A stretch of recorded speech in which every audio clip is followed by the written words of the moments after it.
Today we're talking about your setup, and that includes your alignment, your posture, your grip or how you place your hands on the handle, and your ball position. Now the first thing we're going to talk about is your alignment.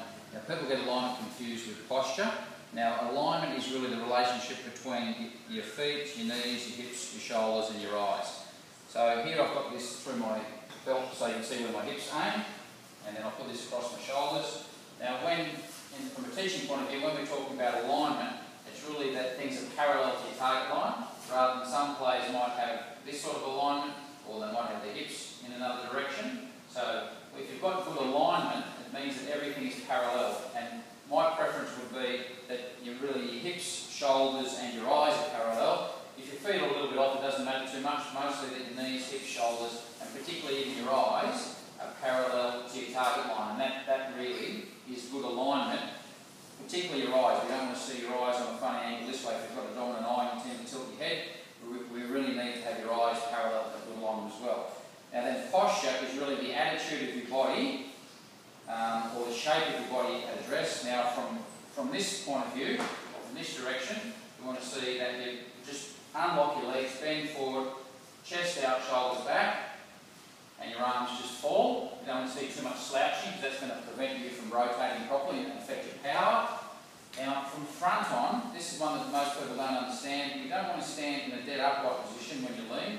You want to see that your belt is ever so slightly ahead of your top button, so there's a slight tilt. So when I do that, if I do it this way, I bend forward, very subtle tilt, and now my right arm is relaxed, it hangs naturally just a little bit lower than my left hand. So this hand's lower on the handle than this one, this shoulder's now lower than this one. It's just done through a very subtle tilt that way, and that's really the shape and posture that you want to have when you set up to the golf ball.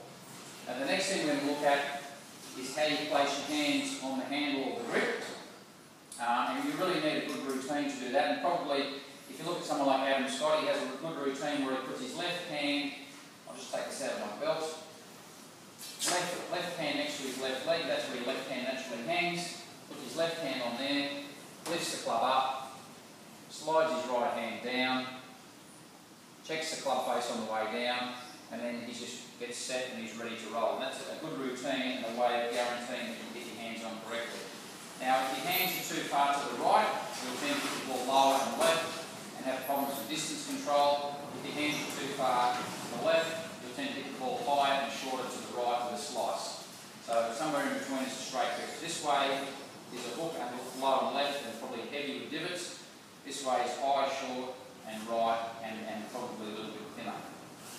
Okay, now the ball position. Now when the ball's on the ground, we want to strike the ball with a descending blow. So we always want the club head trailing or lagging, and we want to hit it with a descending blow.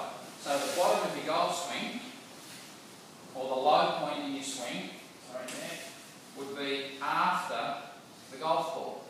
Now if you tend to hit the ground before the ball or you top it, it's because the low point is too soon. We need the bottom of your swing to be after the golf ball when the ball's on the ground.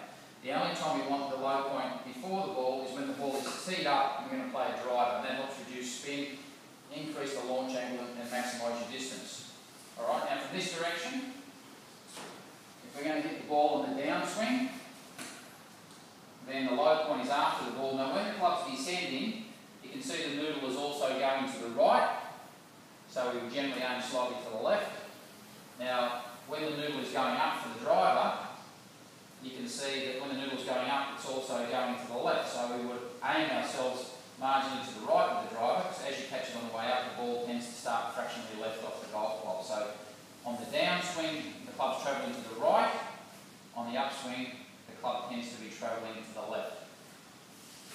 Now, where we place the ball to encourage that, to encourage the downward strike, we would place the ball just left of centre, and to hit it on the upswing, we tee it up and we put it a little bit further forward